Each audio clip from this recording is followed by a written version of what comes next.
And here comes the Petecast. Welcome to the show. We are incredibly excited today to invite Pierce Johnson from the University of Windsor on. And of course, my buddy here, Frankie Parker. So welcome everybody. We want to make sure athletes, parents, coaches that are all here and ready to get tons of valuable information. We've got a great guest that we're going to welcome on in just a few minutes. But before then, I want to give a big shout out to my boys at the 3 Beer Pod, Chris and Tim, just because they gave me a little bit of motivation to start all this, given that they kind of been doing their thing and they've been going on for a couple months here. They're doing a fantastic job. If you haven't seen their podcast yet, I strongly recommend it. It's really entertaining, hilarious. They've had some really cool guests on, like James Duffy and Ron McLean and Canadian Snowbird the other week. So they're doing a really, really good job. Thank you guys for inspiring us to provide a lot of awesome information to people in the athletic world. So thank you. All right, Frank, what do you think, man? I know you were doing a little research today and trying to figure out some stuff to talk about initially. What do you got for us? Yeah, so it's my job to come up with the sports topic of the day, but there wasn't really much history. So I looked up some birthdays, and one that stood out was Joe Thornton. And I know you have junior hockey relationship maybe with him or played against him? Big Joe and I used to play minor hockey together, actually, all together and against each other. He played for the St. Thomas Stars and the Southwest Hawks in summer hockey, and I played for Chatham and the Blue Water Sharks in summer hockey. And there was a really interesting story where Joe's family's got a couple older brothers and his dad, and they're pretty large guys, and they ended up getting into a fight in the stands in one of our games in minor hockey. I think like Pee Wee or something. And there was like literally an all-out brawl going on in the stands. I think it stemmed from one of our guys, Danny Grant, checking Joe Thornton from behind the boards at the arena type campus. And then it all just broke loose. And Joe's brothers was Buddy right now, right? So it's a pretty interesting story. So Joe was a pretty tough guy in playing hockey, though. When I think of Joe, I think of this guy with long hair, big beard, no teeth. Yeah, he's 6'4" and always bigger than everybody else too, so that didn't hurt. So the apple don't fall far from the tree. Yeah, exactly. Pretty good genetics, I think, on that family. So shout out Joe Thornton, happy birthday from the Petecast. Yeah. And the only other birthday I could come up with that I recognized was Richard Petty. Shout out Richard Petty. The reason I write Richard Petty's name down is he's actually been a huge advocate in the Black Lives Matter movement. So shout out Richard Petty and happy birthday from the Petecast. Yeah, happy birthday, Richard Petty. All right, well, without further ado, we're going to welcome Pierce Johnson into the show. Welcome, Pierce. How's it going, man? Yeah, good. How are you guys? What up, Pierce? Hanging out, man. Just hanging out. See what kind of comments we got going on. Matt Dawson. So, Pierce, what's up, man? How'd the golf game go the other day? I know you're golfing. How'd that go? Or was up today? Yesterday. Sorry, I just missed what you said there. How'd the golf game go? It was interesting. I hadn't played with my dad in a while, and he's not quite the rule follower. He's a fairway kicker, so he's just off the side. I looked, man. I saw the drive. I'm like, all right, he's gonna be just off the fairway, a little bit to the left.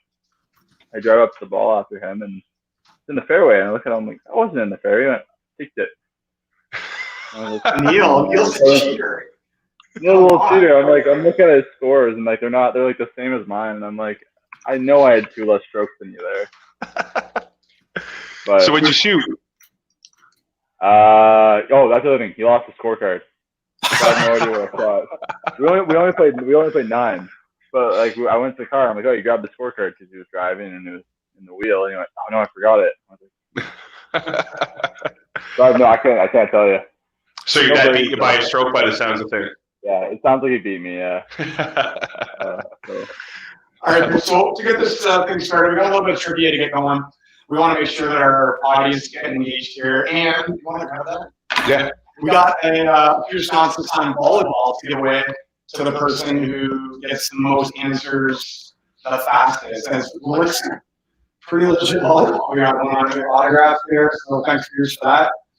And we're going to get started here. So we gave Pierce and the audience some previews of the questions, so hopefully everybody has a chance to either do a little bit of research or at least think about some of the possible answers to these questions. I got a couple asking. Yeah, let's start with. Should be easy. Hopefully, you know this. What do we got? Shoe size. What's your shoe size, Pierce? Actually, don't tell us it. We're gonna get some comments from some people here. So, shoe size. What do you guys think?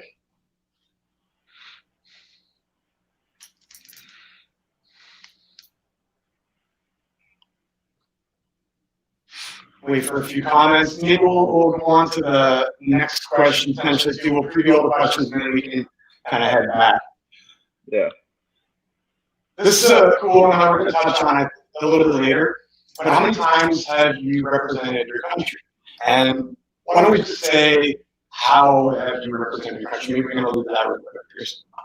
Yeah, so I've represented Team Canada through the BC team. So it's a bunch of university players that represent Canada at the University Ad, which not a lot of people in North America actually know about, but it's this huge event that it ranges between, it depends on which country hosts it, but between 10 to 13,000 athletes.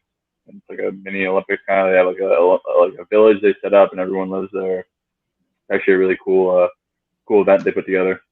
Nice. Yeah, we're going to definitely dive into that in some more details. So we do have some guests here for shoe size.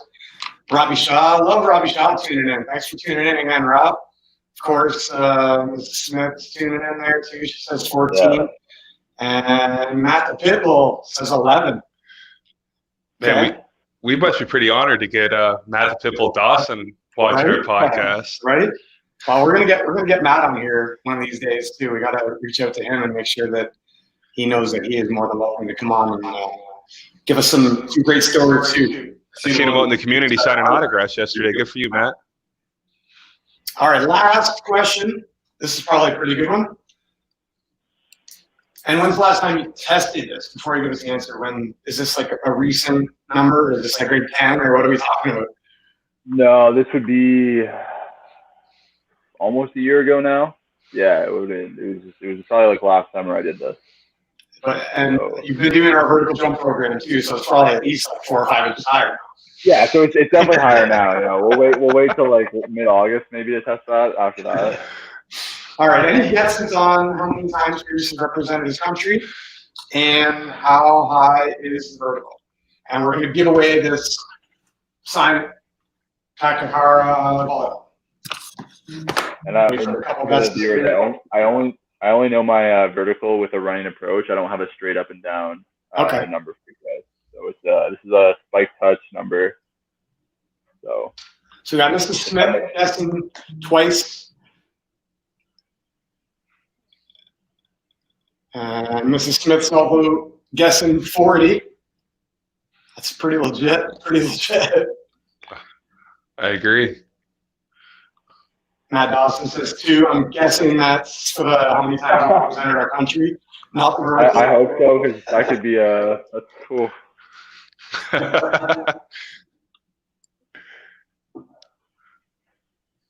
Robbie Shaw, 36. We got. Look at here. We got Coach. All right. Coach saying 18. Oh man. All right. 18 inches. Hey, tell Coach to check his email. 48. Wow. Okay, I like him. Yeah, no kidding. Yeah, I was gonna say, do you and Matt know each other here? I know him pretty good. I know he ain't telling me I got a 48-inch vert. Robbie Shaw is twice represented. Okay, well, I think maybe we've got a few guests up there enough to certainly decide on the winner. Why don't we go through some of these answers and start with shoe size? Yeah, so shoe size is 14. 14. Yeah. What comments do we got here? So, Ayla Smith. Definitely accurate on that one. Yeah, she's known me for a long time, so it doesn't surprise me she's got that one. How many times do you represent your country, Chris? Twice. 2017 and 2019 PC games. Perfect. We got a couple comments. I think we had a few guesses there. Mr. Smith was the first one twice. Matt Dawson chimed in there with 2 as well.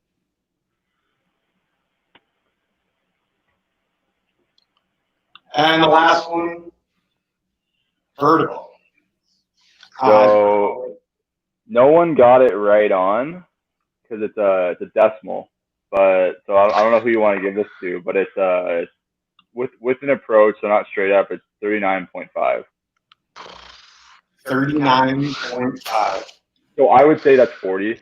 You Yeah, we'll round up. Mr. Smith, 40. Robbie Shaw was 36. Come on, Robbie. Like, way low. Go back to coaches. I don't know. Yeah, right. And then, coach. Yeah. And we got somebody pick up out of training club. Are you guessing? No. All right, so it looks like Mrs. Smith, congratulations. You're going to get this Peter Johnson autograph. She actually did message me earlier today saying she was going to take her guesses, and she's like, "Oh, I'm going to wait her kid." So, Mrs. Smith, we can definitely talk about that. Maybe we will give it away to one of our peak athletes to admire Pierce and what he's doing at the university.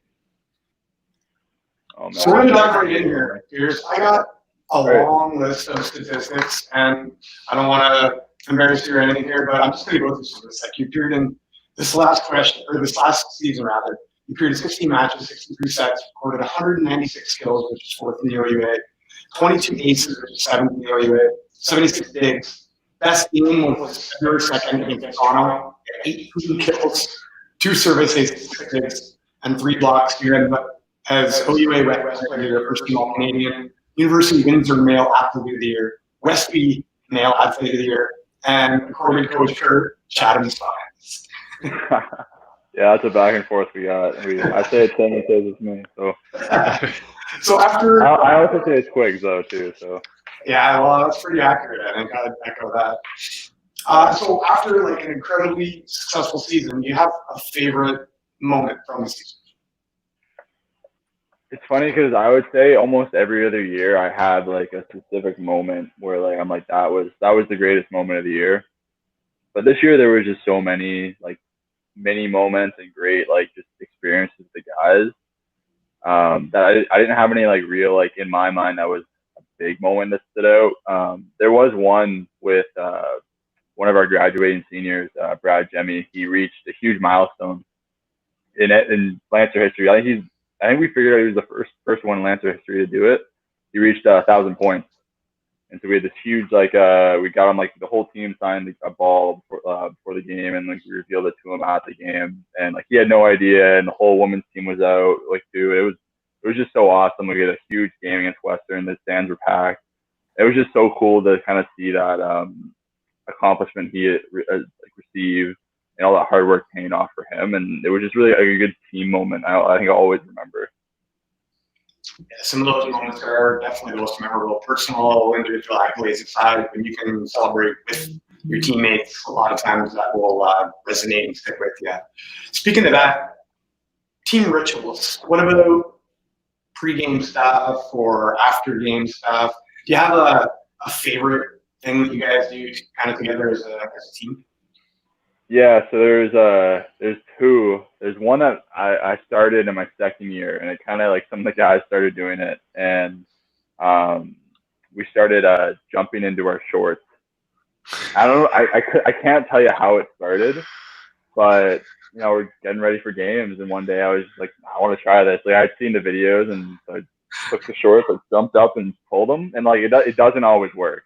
And, Gravel's probably watching this. He has no idea about this, Coach Gravel, and I'm sure he cringes with me saying this because I'm amazed no one's gotten hurt doing it. But a lot of the guys will do it now, and it's just kind of like a fun, like stay loose before a game kind of thing. And like it's never drastic, but some guys do eat it.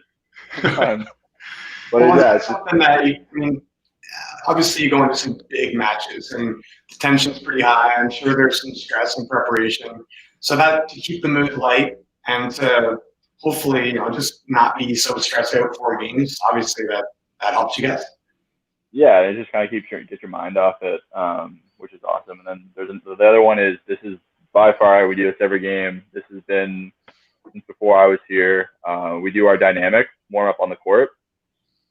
And sometimes we don't always have enough time to do that with our women's team. Sometimes goes to 5 sets, so we get a shorter warm up, but we'll have to do a lot of it off the court while they're playing. And then we have to just kind of go up and do our on-court warm up with balls. But the one thing we'll never do off the court, we always wait, is everyone runs a suicide. So attack line back, baseline, mid-court baseline, you dive through.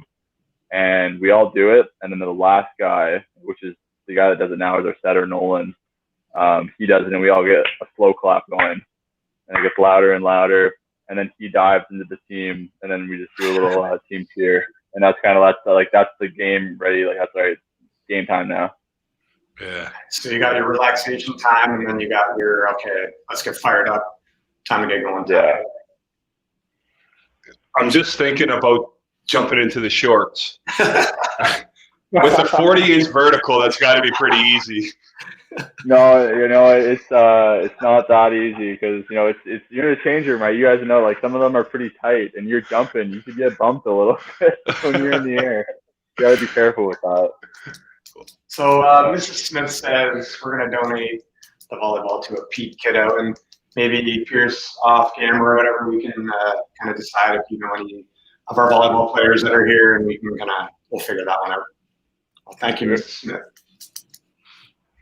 All right, I'm going to show a pretty crazy video.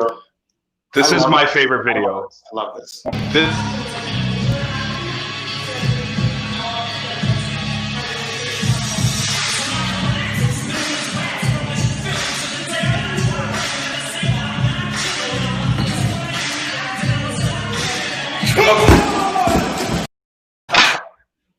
Oh, I love it.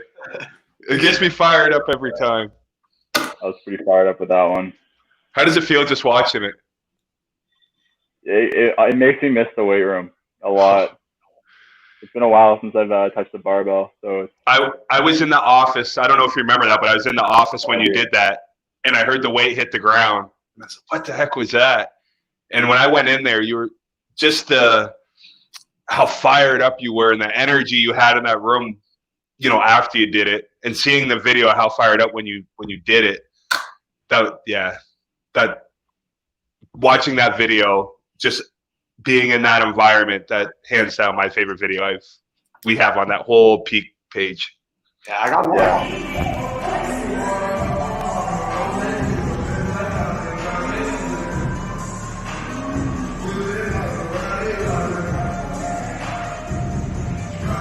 So that was kind of when you came in to pay us a visit, I think, last summer. And then just one more little quick picture here.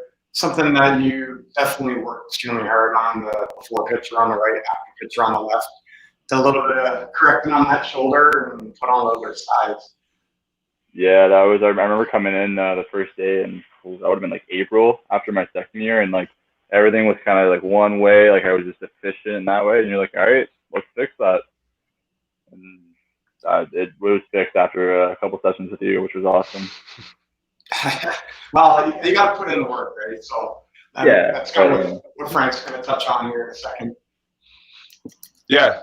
So now that we're kind of on the workout talk, what's the biggest difference? Say you're home and you're working out here at Peak, and then you get back into school and you're in season. Can you kind of talk to us a little bit about the difference in training in your off season opposed to when you're training during the season at Windsor? So, like talking like COVID now, or like just kind of maybe like a normal? No, we'll touch on that one next. But say, last year off season, you're here at Peak training. Your off season, you get back to school, season starting up. How much lighter is your load, or are you training with that same intensity? So always same intensity.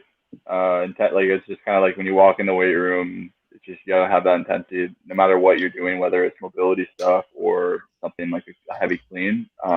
For us, our season doesn't start until later October, so we can still do.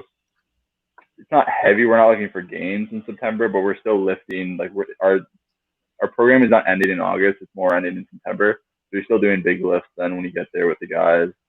So it is that. But once you get into the season, you're tapering a little bit. you're kind of planning day to day. Like you have a workout plan. It could be like a 4x5 clean complex with some accessory work, but you might change it to at like a certain percent. But you might drop it 5%, you might drop it 10, just depending on how you're feeling. If you have how many games you have that weekend, it's kind of like a day to day thing and seeing how your body's feeling. Okay. Yeah. Yeah. I like how because I use you as an example a lot of times with kids that come into peak and train that, we see the potential, we know they have it.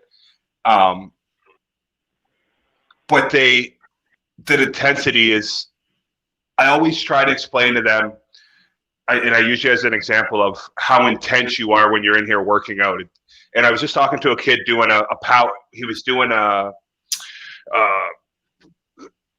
basically just a power jump, and he was just kind of lagging through it. And he was a volleyball kid, and I brought your name up, and he goes, he relates to you right away.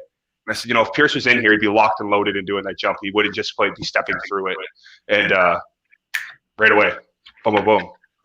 But I love how you said, regardless if you're in season, off season, the intensity don't change. Regardless if it's mobility work or it's power work, you're still locked, loaded. Your mindset's still the same. Yeah, and like sometimes you're not gonna always I'm not always like that. Like sometimes you're gonna walk into a gym and you're gonna feel like crap. Like it's just, you're not gonna have that intensity, but sometimes you might need to take that day off, or you might need to leave and reset. It's not always gonna be there. It's just you gotta try to push it to the max you have that day. Yeah, I think understanding your body is something that you do very well, right? You know your body well. You know how it responds or reacts to certain stimulus, and you understand that you don't have to go crazy all the time, but you do understand that you do have to maintain that intensity in order to see significant improvement. So I think that's one thing, that Frank and I always use kind of you as the example for that. Cool. So you kind of touched on it. My next question would be, you're home now, COVID's in full effect. What are you doing to stay in shape? How are you maintaining through this? So it's hard, right? Because it's everything was shut down for the longest time. So we have a team trainer for our volleyball team that also works with the football team and the women's volleyball team. He's been awesome with giving us variety and different stuff without waste, and then if we have waste, he's giving us different stuff. So it's been nice, but it's kind of finding different small things, finding a dumbbell here, different stuff, trying to order stuff so that we can, because it doesn't look like we're going to get back in to the facility very soon. So we're trying to kind of piece things together where we can maybe get back to a normal training while still all being kind of together in Windsor. So we're trying to figure that out right now, but it's been hard. I don't want to downplay it. It's been a process to train right now. So you're working with the vertical program right now as well. Yeah. How's that working for you? That's we're doing that. So anyone doing that online obviously knows exactly what Bob has and all you guys have planned out. And I remember looking at it the first time. I was like, this is nice because you have everything set up from rest days and what to do and it's not even a full rest day. It's piecing things together on that day, and that's what a rest day really should be. You're not lying on the couch doing nothing. You're letting your body recover. You're rolling out. You're doing mobility work, and I really liked that right when I saw that. It was a day off, but it was also not a day off, and a lot of the stuff you have in the for the vert work is a lot of stuff we do in the off season, stuff that I've done with you guys when I was going there. It's awesome. So I'm excited to see the kids that are doing it, what kind of gains they get after doing it this summer. Yeah, we definitely have a handful of kids going through it right now, and I think as long as you're tracking, and those improvements are going to be there. Yeah, I'm pretty excited to see how it all goes too. Yeah, thanks for being my guinea pig on that. Yeah, no worries. Yeah, no, I like doing them. So, Pierce, obviously the last season was your most successful. Your team had a lot of success. Can you give us some insight as to what the process looked like in terms of you being recruited at high school? I know I listened to an interview that you did, I think with a TV station or something in Windsor, and you said you weren't very highly recruited at high school. So you weren't like the kid that was being sought after by a lot of these programs. But now, after 4 years of being in university, you're a go-to player on your team. You're an OUA All-Star. You've really started to hit your stride.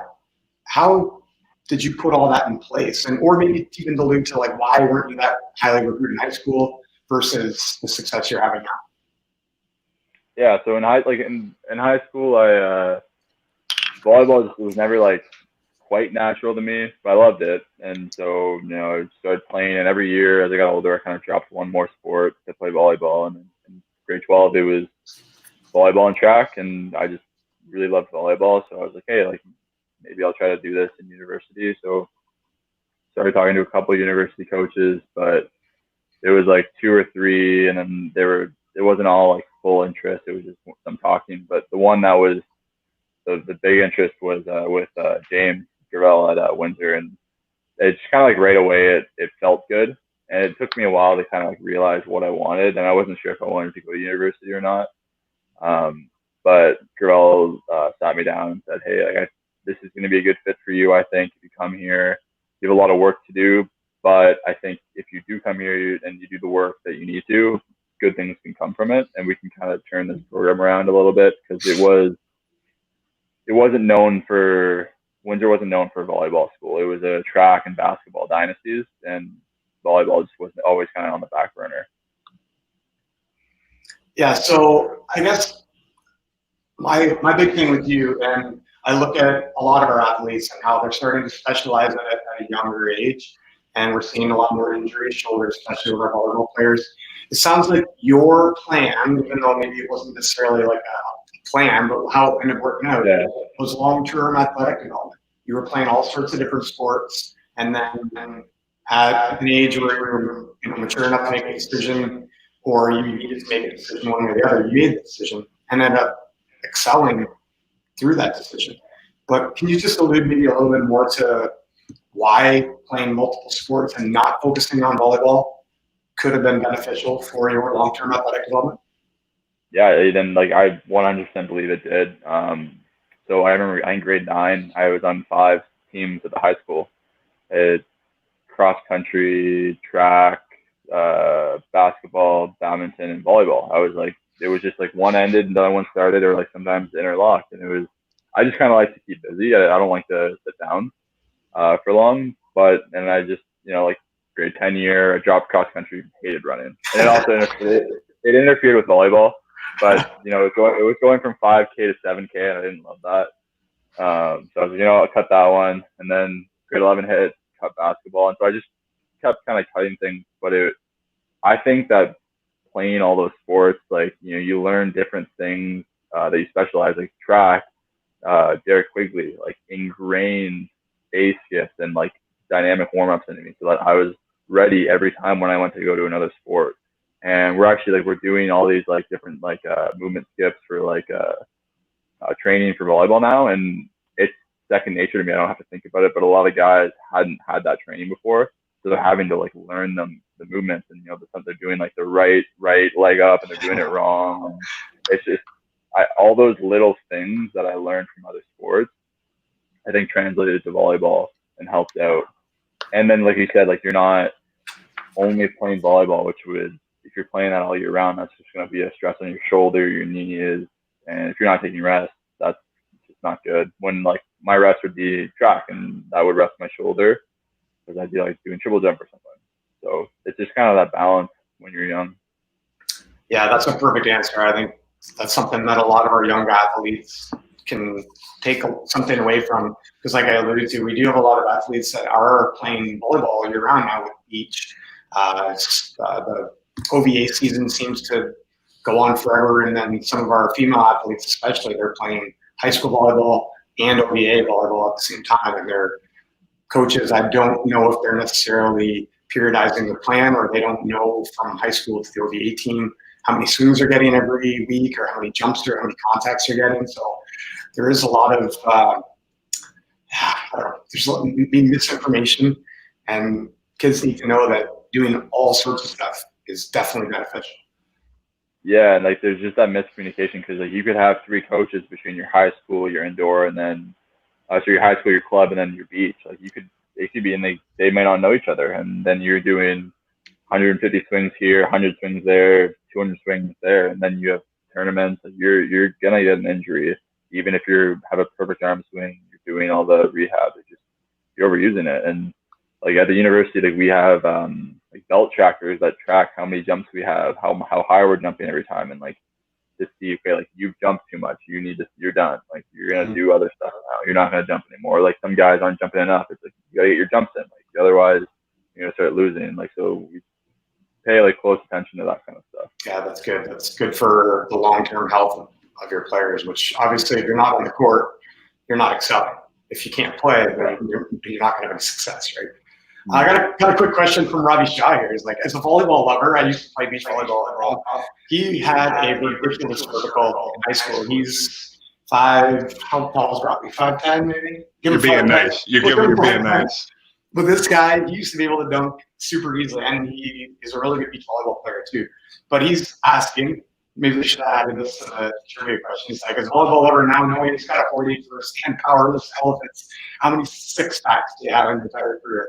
That's something that is memorable for you. I can remember one vividly in high school, and it was like it was at the McMaster tournament, but I can't tell you the number. That's the thing. Like it's just some of them happen. Some of them like just graze people, so you don't really know sometimes. But I remember I gave this kid a bloody nose the one time, and I just felt so like I came off the court and like helped him off because I just felt so bad, and like the play like in like. They like played like a sub team for me. I'm like, this kid was just gushing. Like it was bad. So like I try not to. That's not somewhere I try to aim, just because. And I've gotten hit. I think more times than I've hit people. And you're like, ooh. Yeah, like it doesn't feel good. Like I don't know how many times I've gone for a block and the guy will just squeeze it between my hands and he's like I've gotten contacts knocked out in games. And it's not fun. Oh. All right. I want to talk about your parents. I know your parents have been a huge part of your success, and I know they travel all over to make sure they're there to support you in with your career. Can you just kind of touch on what that means to you? That they've been there every step of the way. Because I know it's important to you. Yeah, and I can't thank them, or like words can't really describe what they do. It means the world to me. Like having them at almost every one of my games is so awesome, and being able to like have those experiences with them is just something I'll never forget, and I can't thank them enough for. They've just done so much for me throughout my career, and like allowing me to go to university and play this sport that I love. It's just incredible. Yeah, and like they're at every home game. Exhibition as much as they can, most away games, obviously, like, North Bay in the winter. No one wants to go there. But, yeah, well, I got to give your mom some kudos too, because I need to maybe give her some copyright. She loves those when people use her photos. Like I think we figured out on average she takes about 1,200 photos between our game and the women's game every night that she goes. So and we play back to back. So yeah, and then also if we don't get the point, she deletes it. So like that's the number is actually it's a little higher, but we just don't know how many. Is that true, Peggy? Oh, hi Pierre, surprise! So it is true that I do try to delete when the block goes out of bounds or when they don't get the point. Sometimes if it's a really good shot, even if we ultimately don't get the point, but it was a really good rally, that I'll keep it in. But mostly for the guys, I try not to, because when I first started, I would get a comment like they blocked it out, and I thought, oh no, it's not my intent to capture bad memories. That my intent was to capture great memories for the guys. So yeah. Yeah, and I just want to thank you again, because I do use a lot of your photos on some of our peak stuff, and I think a lot of people really appreciate seeing some of these videos and pictures of some of the games that maybe they can't get to, and seeing some of the action. I think it keeps everything in perspective too, which is really nice. Well, and that's my intent. Why I take them is for families that can't make it, not only just to manage my own nerves, but to capture those memories for the athletes, for the parents.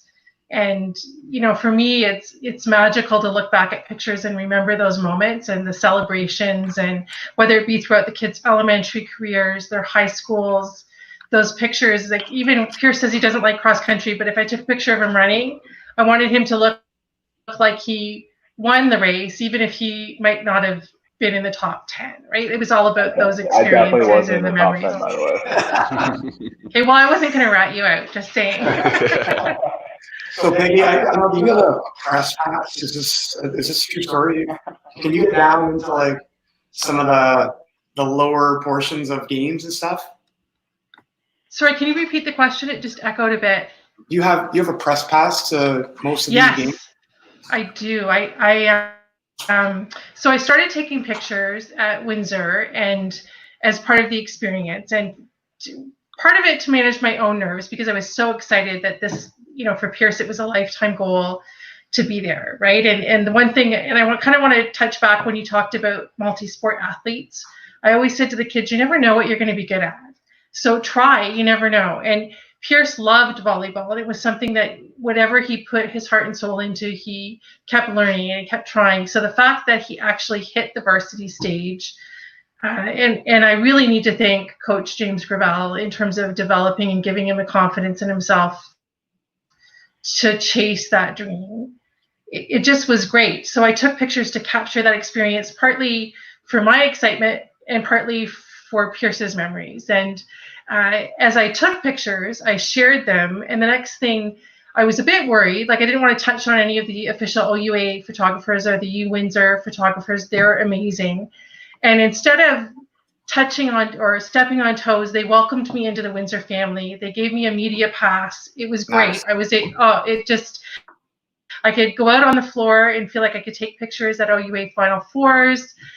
Feel like whatever away game I'm at, I can wear that pass and feel like, I'm helping support both teams, the men's and women's, to capture memories for their parents and the athletes. But it also made me feel very welcome and part of the family too. So, yeah. Yeah, it's nice when you can contribute, right? And feel like you're actively being part of a successful team, which is awesome. Frank's going to join us in here, I think. Hey, there we go. Technical difficulties. Peggy, so how far have you and Neil, how far have you guys traveled to watch Pierce play? What's the furthest place that you've gone? I know you mentioned North Bay. Have you gone further? Have you guys traveled anywhere like a great distance? So we've divided and conquered, because like many athletic families, we had multiple children in multiple sports. So the farthest Neil went was to St. Louis, Missouri for a tournament with the Ball Hawks. And then I went to Saskatoon with Pierce, with London Volleyball Club, to nationals. So that was kind of the farthest geographic. I would go anywhere to follow him if it was in the budget, to be honest. If you could make it work, I would have been in Taipei. I would have been in Naples.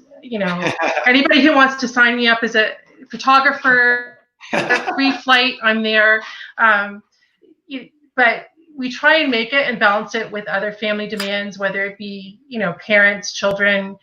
You do what you can, but we always love being able to, if we can't make it in person, we watch the OUA live stream and feel like we're there to support Pierce and all the guys, because honestly, I feel like they're all a bit of a family. That sounds corny. I talk about my volleyball family, but both the men's and women's team have a very dear spot in my heart. So, yeah. So Pierce, what's the farthest that you've traveled to play volleyball? It would be Taiwan. Taiwan, almost, yeah. It was a 12-hour flight, I think. Somewhere. In Italy, about 8, I think. We were alluding to this with Bridget too, and the experiences that you get from sport are invaluable, in my opinion. I'm a geography teacher, so obviously I've got a bit of an affinity for travel too.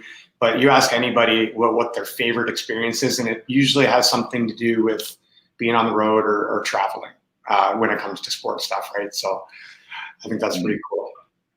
100%. And that's kind of like where you bond. That's where, as a team, when you're traveling, that's where you create relationships and you have stories that will last a lifetime, which is awesome. And do you guys have any road trip road trips that you love? Like you love going to Queens, or you've got this favorite burger place you go to when you go play Brock, or like anything like that you can think of?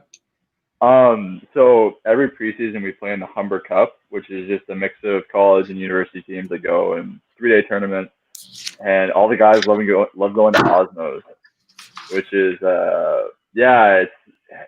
but the issue is one of the guys got like food poisoning when we had it before one of the games, so we kind of stay away from that place until we're done the tournament now. The rule of thumb is no osmos before the tournament. Yeah, that's the last thing you want is everybody's got money revenge for a big game. Yeah. Okay, so Peggy, back to you. I just want to maybe get to your favorite moment. Pierce, we're going to get your opinion on this too, but like favorite moment in Pierce's career so far. And we can go high school career, OVA career, OUA career, even just like minor sport career. Do you have a favorite moment that you're like, man, that was the best? Okay, so I have two. Will you indulge me with two? Because for me, the very first aha moment of absolute awe in Pierce's dedication was when we watched the first FISU opening ceremonies in Taipei. And Neil and I had no idea what a universiade was. We knew, Pierce was very privileged to be part of this team going over. But when we saw him march into that stadium with the numbers and the volume of athletes, it was very close to Olympic size. That moment hit Neil and I as being very powerful as to how this was Pierce chasing and realizing a goal.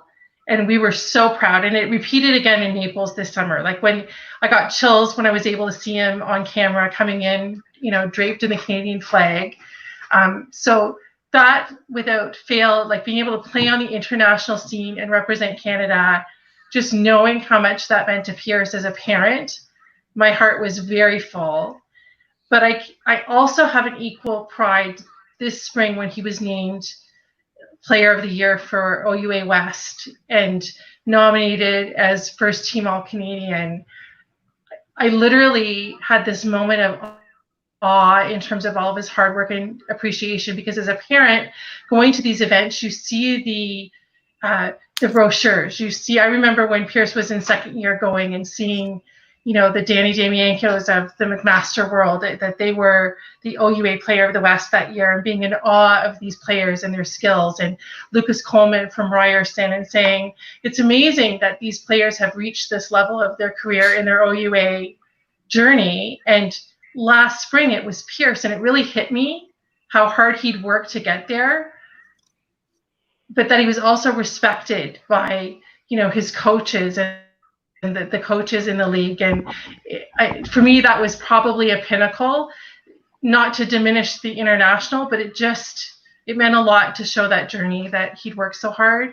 And I was extremely proud, as any mom or dad would be. So good job, Pierce. Mom loves you.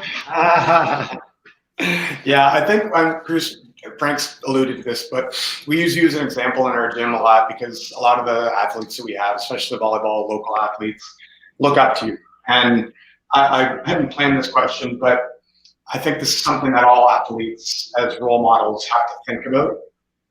Do you consider yourself someone who can be a good example for younger athletes? And what might you do to be that good example? Yeah, I definitely it's just Challen's a smaller town, so there hasn't been really many volleyball players since Kaminsky back when he played he was a UCC guy, but that's way before my time even. So there hasn't really been anyone to go off yet and go on to do things. So I think definitely as kind of the first one in this kind of generation to do it. I do have some eyes on me, and I do have to set a good example. But I think it's just I'm not going out of what I need to do to set a good example. I'm just thinking I want to go as high as I can in the game of volleyball, and I'm going to do what I need to do that. And I think by doing that, I'm setting a good example by following a training regime, practice, and just kind of showing them that you can be a kid that doesn't make the junior team in his grade 10 year, and as just do the training and do all the extra work, and you can go on to play university and maybe do more things after that if you just keep kind of the training regimen, just keep with it, and you just trust the process that things will work out. Like maybe not tomorrow, maybe not the week after that, but eventually it will work. I think, and you can allude to this too, but like Coach Kurt and Coach Quiggs, they all like that slow cooker idea, right? They didn't like the fast burning barbecue. They like that slow cooker. Be patient, put the work in, and good things will happen. You can't have it yesterday. You're going to have to wait till down the road after all that invested time comes and pays you back. So, and Coach Smith saying she give back to the girls program. It's like, don't be modest. You come back to your school. So all of those things, that kind of is a part of being a successful athlete, especially in a small town. You're coming back and helping out, but that's not to be the good role model. You just do that, and eventually, you are the good role model for all these people who aspire to be in your shoes someday. Yeah, like Ailish, I mean, she knocked me a good one in grade 10 for being a stupid little grade 10. So I owe her a lot. So I mean, coming back to help her practice is nothing. It doesn't make up for what she did for me. She got me back on track. So definitely without her, I wouldn't probably be where I am now. I think that really just shows the human you are. We see it every day in the gym. It's nice to actually hear it come out of your mouth. I don't know Pierce outside of the gym. I've realized who you are simply by watching you train. And then I get to watch you, blossom into this amazing volleyball player. But it just speaks volumes on who you are. And I appreciate Alicia touching on that a little bit too, about you coming back to school. And sorry, my volume's too high. But you coming back to school and giving back to your school. And I know the impact you have when you walk into this building. We have kids in here training, and they might not, Pierce, but we hear it as soon as you leave, and they're in here the next day.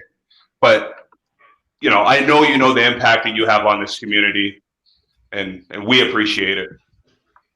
I mean, you guys gave me so much with Peak that, like, you guys set up my career for me. Like, without my grade 11 and my grade 12 year at Peak, I don't have that foundation when I step into university to be ahead of guys and then keep going and do that stuff. You guys set that up for me. So seeing you do that with kids that are grade 9, grade 10, even a little younger, like, I'm excited to see what they're gonna do when they're older. Yeah, we got a couple pretty good athletes in our gym right now that I think have some good potentials to move on to the OUA level potentially. So let's get to that question. What's your favorite moment of your career so far? I think I have so many, but I think it's my second year when we won bronze. We beat Ryerson at Mac in the 5-setter in the bronze medal game, and that was I can feel it, like, talking about it, and I got the chills a little bit. But that was the first time our program booked a ticket to nationals, which was huge for us. We went from my first year being 5-12, being second last in the country at one point, to getting a berth to nationals, getting that medal, and it was just all the emotions and celebrating on the court together. And that's still one of my favorite photos, is us celebrating after that game. And I'll never forget that, and I'll never forget the emotion I had from it either. Yeah, you brought up another team event.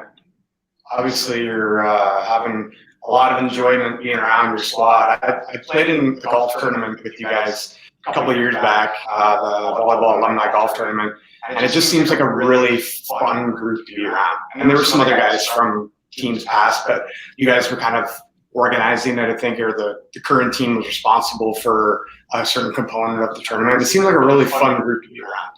Can you just dive into what kind of fun you guys have and why that team aspect is so important and the environment is crucial to success? Yeah, and that's the kind of thing was we have a group of guys that, you know, we're all best buds. Like, there's no heartfelt or hard emotions anywhere. Like, you know, it's kind of like a group of brothers. Like, you know, we'll give each other a hard time, and, you know, we'll get mad when we need to get mad, but we have fun. Like, actually, like right now I'm at one of my friends' cottages on the team, and most of the team's about to come here, and we're having a little team weekend because we miss each other. And it's just like, it's things like we all live together. We're all together. Like, it's just everything we do is together, and there's no like group in that. There's just, everyone can go within a group and mix around, and that's why I kind of love it. It's just a great group of guys. I think that family atmosphere that you create is kind of the foundation of the success that you guys have accomplished in Windsor. Yeah. Would you agree with that? You always like, it's definitely like, we've been trying to change the culture a little bit as like my year came in, to try to make it more like family oriented almost. Because if you trust the guy off the court, you can trust him on the court. It's just 100%. that. So if you step on the court with that group of guys, you don't have to worry about anyone else, because they're going to do their job, because you know they did the stuff off the court first, which is really like, it's beneficial. You don't there's that background noise you sometimes have, and it's just not there then, which is awesome. And, you know, James Sherrill has been the leader in that. Like, he's like, hey, if you guys want to be successful, this is how you gotta treat your program, and you gotta be successful with it. And it's been awesome. Well, I use the word foundation for a reason, because it, like I said, you build that foundation. You guys are in your fourth year, the first year, second year guys, they just add to that foundation, right? So if that culture wasn't there before and you guys are building it now, you guys built the foundation for that culture. So when you're gone, that foundation is still set. Yeah, and that's it's awesome to see, because that's the other thing is, like, you know, we have guys now from first year to fifth year, and you don't feel that age gap between the first years and the fifth years. It's just kind of like a good group of guys. And yeah, that's huge. I know there's a lot of talk in the news right now, especially hockey, with hazing and some athletes, some OHL athletes that are coming out talking about how they were initiated and hazing is still going on. Obviously, a team can't be successful when you feel marginalized or you feel like you're less than somebody else. But that takes leadership from the top down. That's your coach. That's your seniors, you know, your fourth, fifth year guys. They're not going to treat the rookies like crap. They're going to break that cycle. Maybe they got treated like crap. Maybe they were hazed. But that doesn't necessarily give you that right to do that to somebody else. And if you break that cycle, that's a strong, bold move to make your team better and make your program better in the long term. I remember in university, we kind of went through that, and, you know, we had some hazing going on, and we decided as seniors, like, we're changing it. We're going to change the culture, and we did, and our program thrived, and I have respect for everybody, which is really the most important thing too. Yeah, like, we'll never ask anyone to do something that you wouldn't do. It's like a family member. It's like, you're not going to put them in a situation you wouldn't want to be in. So yeah, I think that's a pretty good moral compass to have too. Great. Well, we are creeping up on about an hour here. We are going to finish off with a little bit of speed round. So these are all just like one-word questions one-word answers rather. And we're just going to hammer through and try to get to know Piers Johnson a little bit better for our viewers and for some of the people maybe that would be interested in hearing some of these answers to questions. So Frank's going to rattle some of these off and give us your thoughts. I come up with some random questions. So, all right. So let's start. Favorite pregame meal? Chicken and rice. Of course. I mean, it's simple, you know. I thought maybe, you know, the peanut butter sandwich. Chicken and rice. Fair enough. That's cracker. Okay. Who is your most influential role model? Derek Quigley. By far. Absolutely. Great answer. What was your favorite court to play on? Oh, Wow, that's putting me on the spot. I told you the random. Yeah. I kind of want to say it would have to be the first international court I played on in P2. That was the coolest court I think I played. Fair enough. What's your favorite exercise to do in the gym? Clean. No way. Can you tell? Yeah, I can tell. What's your favorite movie?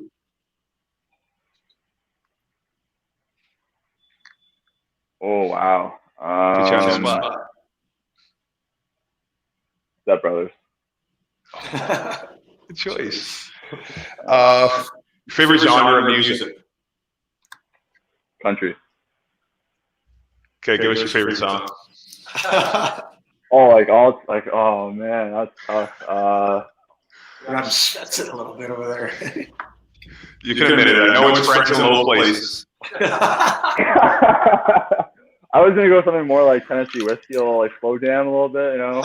Okay. We're getting to know you a little better. That was all the questions I had. I don't want to make you think too deep. All right. Awesome. What do you think, Bob? I think we've been very fortunate to have both Peggy and Pierce on, giving their insights, giving everybody their insights as to what goes on in the OUA world and at the elite level in the OUA world, from the photographer perspective and the athlete perspective, team perspective. Thank you so much for being here and sharing your information. I think it's going to be incredibly valuable for parents and coaches and players alike. So thank you very, very much for your time. Thank you for having me. Pierce, I know I say this to you all the time, and you're probably sick of me pumping your tires, but we're super proud of you, man, and keep doing what you're doing. Don't change who you are. Are you sure? Is that your roomie chiming in there? Hey, I kind of, that's a close one there too. Dang, yeah, that's our go-to kind of casual watch, Wedding Crashers. And Nolan's a setter, right? Yeah, he's a setter. Yep. Yeah, sick hands. Awesome. Yes, yeah. He's one of the best. But keep doing your thing, Pierce. We here at Peak are super proud of you. We're going to keep pumping your tires every time we see you, and every time we get a chance to tell your name, we're going to. So keep doing your thing, man. We're super proud of you over here. I appreciate that, guys. Thank you. All right, Coach says, great job, everyone. Thanks, Coach. Thank you, Pierce. Thank you, Peggy. Peggy, thank you so much for giving us some of your time. Thanks, Coach. Yeah. All right, guys. Cheers. Have a great rest of your again. evening and a good summer. Well, what do you think, Bob? I think that was a great way to end the show. I think Thanks so. To everyone who chimed in. And Pierce, if you're still checking this out, we are gonna get in touch with you to see who we're gonna get that signed volleyball to make sure we get that in the hands of somebody who's gonna really appreciate it. You can put up on their wall or put up on a shelf and really keep that dear to their hearts. Hopefully they don't go use it in the beach and get that autograph rubbed up. But thanks for everybody for tuning in. Next week we have a couple awesome guests. Somebody who's really connected to the Detroit Red Wings and played college hockey, and somebody else who played college hockey and runs a business. So next week we're going to be talking about the business of sport and sport and numbers. So we're going to take a little different direction, but I think it's going to be incredibly informational and a lot of really good commentary to be had there as well. So tune in next week. We're going to actually announce the guest tomorrow, so make sure you keep your eyes open for that. And we'll see you all next Thursday at 8. There's a connection to the Maroons there, isn't there? There's definitely a connection to the Maroons there. All right, that's all I'll say. Have a great night. See you, everybody.